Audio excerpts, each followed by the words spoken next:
Bonjour, ici Nancy Marcoux, coach, formatrice et enseignante de méditation pleine conscience. Aujourd'hui, nous avons invité une collaboratrice et une amie de marque, une experte dans son domaine. Si vous vous intéressez de près ou de loin à la communication non verbale, il est certain que vous avez entendu parler de cette femme. Donc, immédiatement, je vous la présente. Linda Valade. Bonjour, Linda. Bonjour, Nancy. Merci de me recevoir chez toi. C'est un honneur. Bien, ça me fait plaisir, Nancy, de travailler avec toi sur ton émission, en fait. Oui, bien, merci. Avant d'introduire le sujet avec les gens, j'aimerais que tu parles de Vérum. Tu es fondatrice de cette entreprise. Donc, en quelques mots, puis ensuite, je reviendrai sur notre sujet plus précis d'émission, mais d'instaurer, parler des gens un peu de ton entreprise, j'ai prêt. D'accord. Alors, Vérum est une institution de formation. On est spécialisé en communication relationnelle et principalement en communication non verbale. Donc, on aide les entreprises et les individus qui les composent, en fait, à maximiser leur relation client, leur communication, que ce soit au niveau de la vente, que ce soit au niveau de la haute direction, favoriser les communications internes et externes.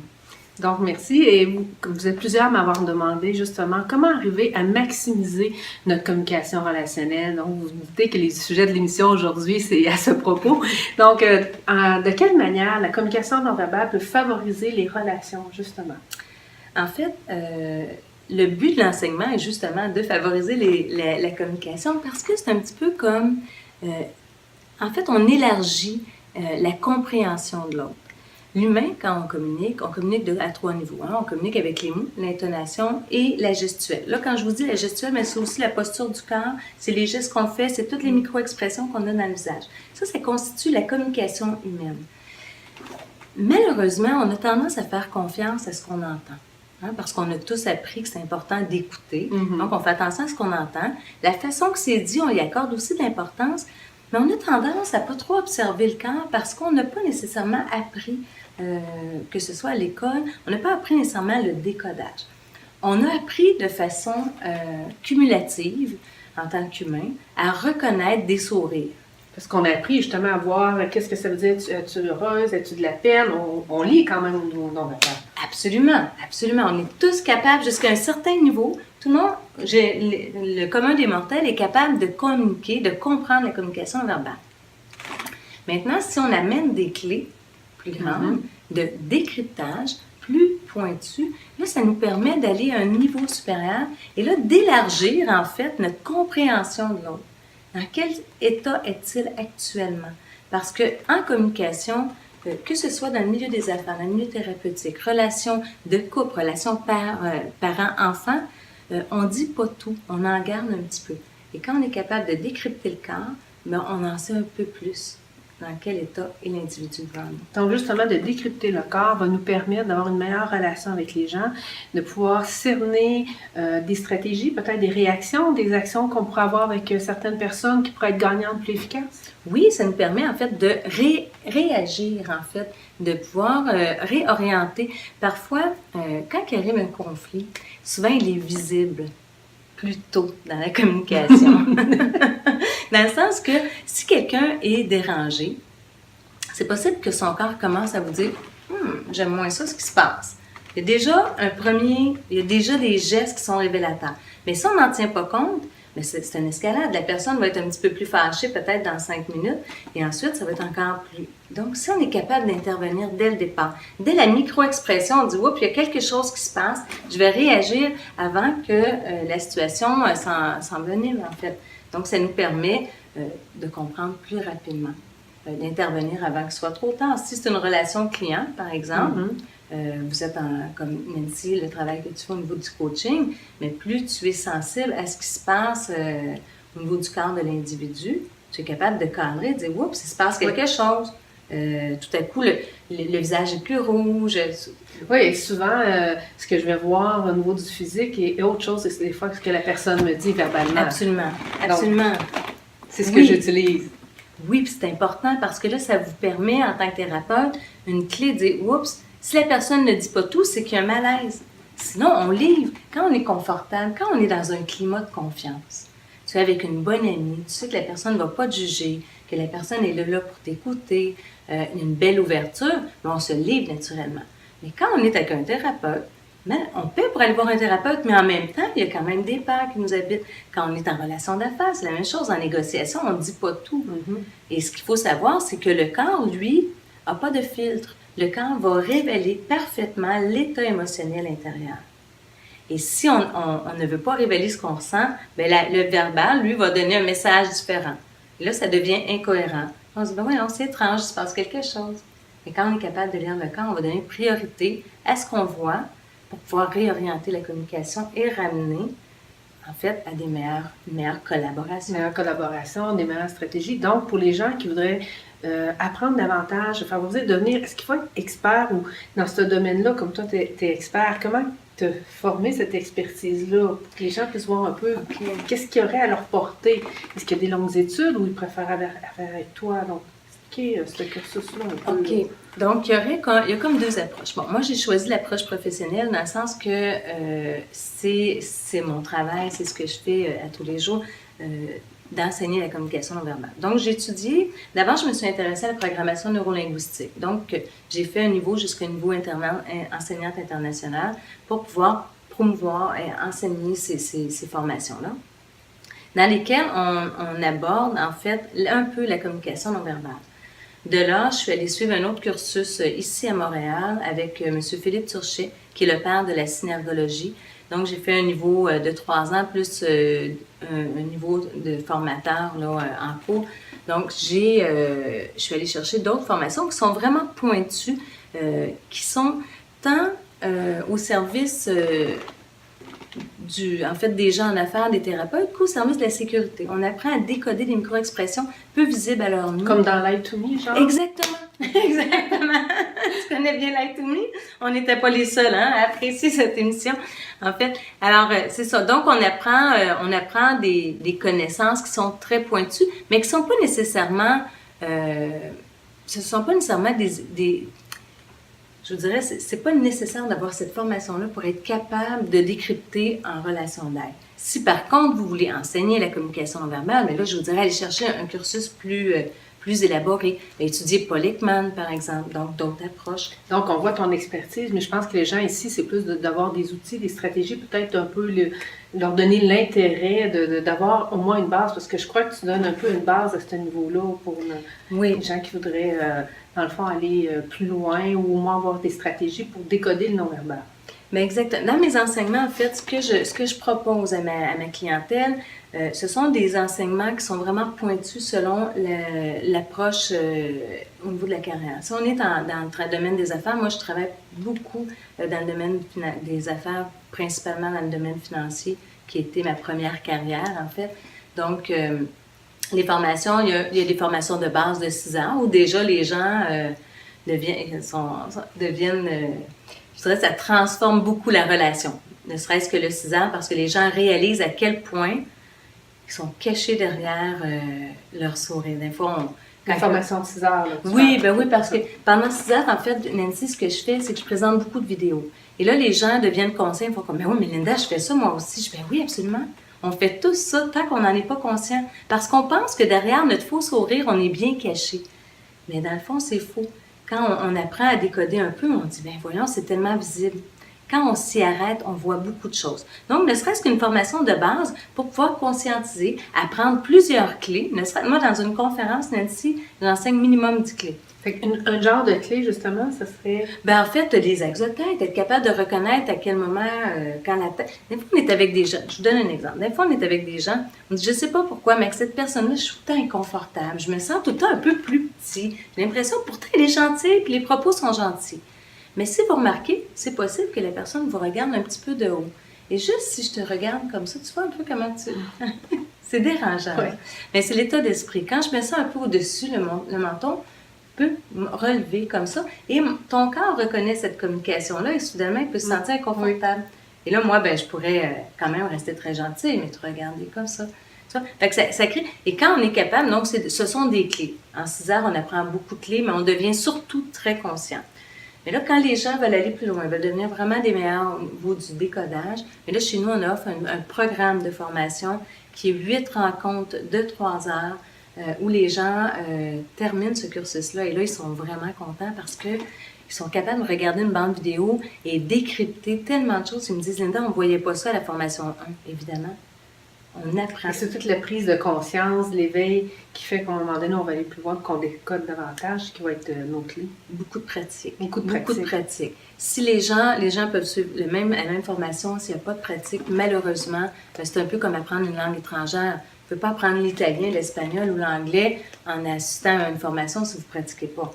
Il faut absolument pratiquer si on veut devenir bon. Par contre, la formation de base, déjà en 6 heures, on fait des bons parce qu'on devient plus conscient et on communique mieux. Et si on communique mieux, mais les gens sont plus confortables. Ils sont plus confortables, la relation.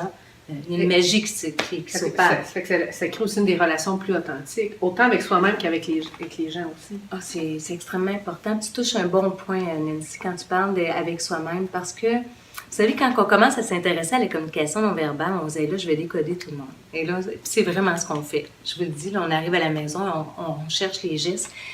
Mais ce qui arrive, c'est qu'on finit par se décoder davantage. Et là, on prend conscience de nos patterns. On dit, ben voyons, je suis en train de me mettre au-dessus. Voilà, oups. Là, je vais rebaisser le menton. Petite micro-démangeaison. Ah, qu'est-ce qui se passe dans ma tête? Ben oui. Donc, on est plus conscient, en fait, de notre communication interne et on peut mieux s'ajuster. Donc, au départ, il y a un travail sur soi qui s'opère, qui est extraordinaire. C'est très intéressant parce que d'opérer ce travail-là va permettre de favoriser, de maximiser nos relations.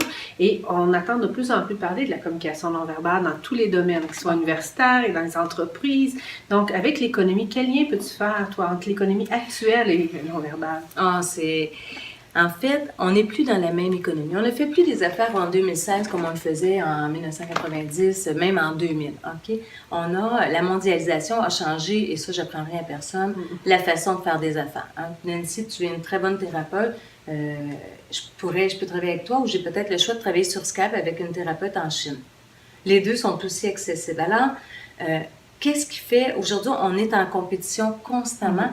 Alors, comment on fait pour se démarquer? Comment on fait pour choisir? Pourquoi que je choisirais Nancy plutôt qu'une autre personne? En fait, c'est la relation que je vais développer avec toi. Donc, dans un ère de numérisation comme on vit aujourd'hui, il est extrêmement important d'humaniser nos relations d'affaires, d'humaniser nos relations en tant que thérapeute pour pouvoir créer cet attachement qu'il y a entre la personne qui offre le service et la personne qui prend le service. Ce qui fait que la personne va rester fidèle à nous. C'est pas nécessairement le prix parce que, bon, la guerre des prix, vous savez, hein, bon, ça, on se bat. Exactement, c'est éclaté. On peut acheter une chaussure qui vient de eBay qui est moins dispendieux qu'au coin de la rue chez nous. Donc, c'est plus une question de prix, c'est une question de relation, de créer des relations.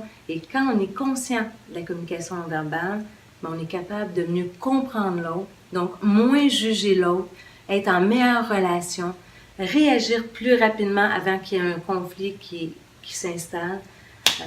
Je vous dirais, je ne crois pas que ce soit un hasard qu'on entende parler de plus en plus de la communication non verbale au moment où, justement, on vit un type d'économie qu'on vit présentement. Donc, les gens, s'ils veulent être avant-gardistes, même encore plus pour humaniser, fidéliser, être authentique et créer cette relation-là avec le client, dans leur partenaire d'affaires. Donc, de devenir au moins minimalement une formation de base de 6 heures pour être bénéfique et maximiser tout ça. Oui, absolument, absolument. C'est déjà... Et après 6 heures, on sait très bien si on va aller plus loin. Et je vous dirais, c'est une passion. Les gens, le taux de satisfaction est extrêmement élevé. On est passionné. Écoutez, je suis pas la seule à être passionnée de la communication non verbale. Les gens qui s'inscrivent aux formations deviennent, s'ils sont pas déjà à la base, des passionnés. On est à l'affût. On veut comprendre l'autre. On veut communiquer. On sent ta passion. On sent ta passion, justement. Moi, je sens ta passion, je te connais, mais pourquoi les gens voudraient faire affaire avec toi? Ah, ben peut-être pour cette passion que je transmets. Vous savez, d'ailleurs, quand je rentre en formation pour des journées complètes, je dis aux gens, surveillez le temps, parce que moi, je l'oublie en avant. Je pourrais être 6 heures en avant à échanger, mais à un moment donné, il faut prendre des pauses aussi. Pourquoi qu'on ferait affaire avec moi? Ben, il faudrait le demander à mes clients, à ma clientèle, mais je pense que quand on aime réellement ce qu'on fait, on donne sans retenue. On veut partager au plus grand nombre. On veut... c'est plus une question de... C'est sûr, on est en affaires, on a des frais à payer, etc. Mais ça va au-delà de ça. Combien de fois qu'on m'a demandé de faire des interventions dans des situations délicates pour pouvoir aider les gens. Et quand je peux le faire, je le fais. Parce que je le sais à quel point qu'on peut aider les gens à optimiser, à comprendre davantage les autres. Donc, vous voyez, si vous voulez faire affaire avec une personne authentique, vraie, professionnelle et surtout qui veut établir et partager avec les gens, c'est avec toi, Linda. Et pour que les gens puissent te rejoindre, te contacter, de quelle manière? Ben c'est simple, en fait, me rejoindre sur ma chaîne YouTube là, qui sera quand même assez animée dans les mois qui viennent parce que je peux annoncer une première? Oui. OK. Alors, il me fait plaisir de vous annoncer que j'ai pris l'engagement de fournir à l'ensemble de la francophonie des capsules de formation gratuites qui seront diffusées sur ma chaîne YouTube. Alors, si vous êtes intéressé, si vous voulez en savoir plus sur la communication non verbale et que vous n'avez pas l'opportunité nécessairement de suivre une formation pour l'instant, mais du moins, allez suivre ces capsules-là qui seront périodiques. Et elles seront nombreuses. J'annonce pas, c'est pas le lancement officiel encore aujourd'hui, mais vous pouvez venir me rejoindre sur la chaîne YouTube ou aussi sur Linda Valade, synergologue sur Facebook. Et vous avez toutes les informations disponibles sur cette vidéo également pour rejoindre Linda. Et j'aimerais, avant qu'on termine aussi, que tu amènes peut-être quelques clés avec plaisir pour les gens qui nous regardent. Donc, parce que tu as parlé de clés à plusieurs reprises, authenticité, on parle de maximiser, favoriser. Okay. Donc, d'arriver peut-être continuer, ramener rapidement une ou deux au moins pour les gens, parce que moi, je te dirais 10, là, okay. Sinon, ça va être trop long, là. Mais au moins 2 clés qui pourraient aider les gens dans leur relation.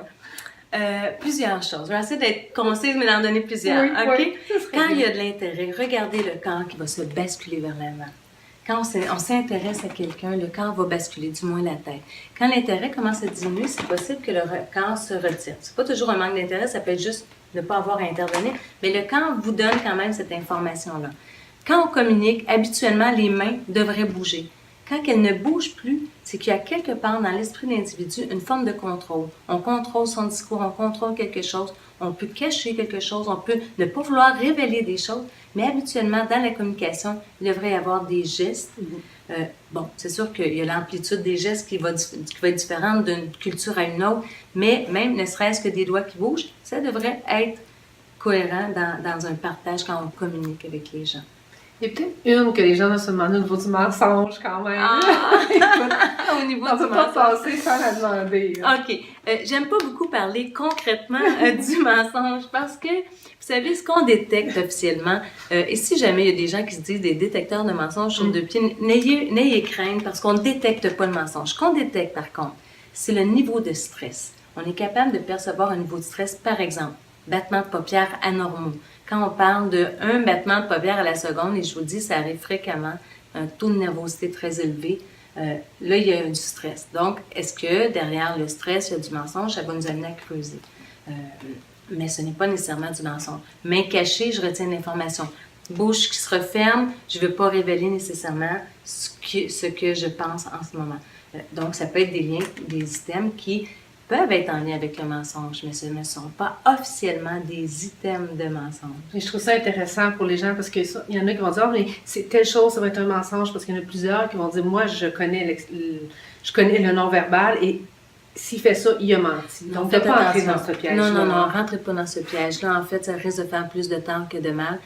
J'enseigne quand on travaille avec des gens dans le milieu de la sécurité, c'est sûr qu'ils vont décrypter plusieurs positions, le mouvement sur une chaise, les battements de paupières, justement, les mains qui se cachent, mais ce sont des indices qui les amènent à poser des questions et eux, étant des experts en interrogatoire, vont à ce moment-là poser des questions stratégiques et les amener à ouvrir pour pouvoir livrer une vérité qui vient confirmer qu'il y avait un mensonge. Vous comprenez? Donc, c'est pas tout à fait clair. Non, c'est important de mentionner. C'est important, oui. Pour que les gens puissent être au courant aussi à ce niveau-là. Oui. Et également, donc, vous avez la possibilité de suivre un 6 heures avec Linda, les capsules gratuites que vous allez avoir. Elle va aussi en entreprise, elle donne des programmes de formation, vous pouvez aller voir son site web pour voir en détail, pour maximiser vos relations avec vous-même également et avec les gens.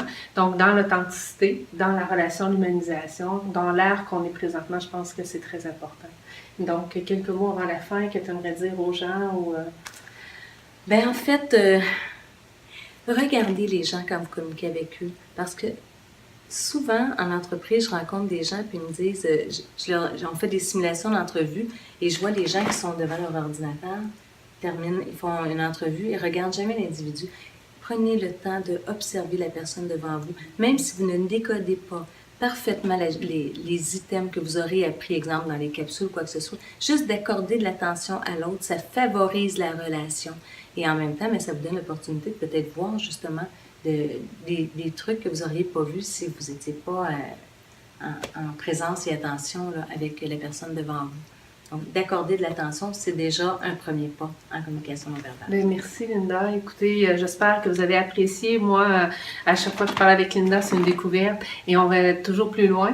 Mais c'est vrai, Linda, c'est toujours un plaisir. Tu apportes toujours un angle différent dans chaque entrevue qu'on fait, que vous n'avez pas vu parce que c'est pas notre première, ni la première qu'on va publiciser.